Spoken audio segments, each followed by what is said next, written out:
Жакшылап карасаңар, Карасаңар, мен азыр видеомду чыгардым го, качок видеомду. Ошо менминби, мен эмесминби? Адамды ушунчалык окшош жаратат экен да, карасаңар. Жакшылап карасаңар, көзүңөрдү давай чоңураак ачып карасаңар.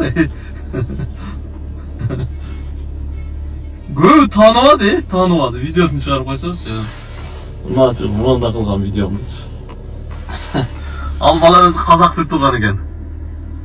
Кечетен бери сага окшош экен деп адамдар аяктан бияктан жөнөтүштү да.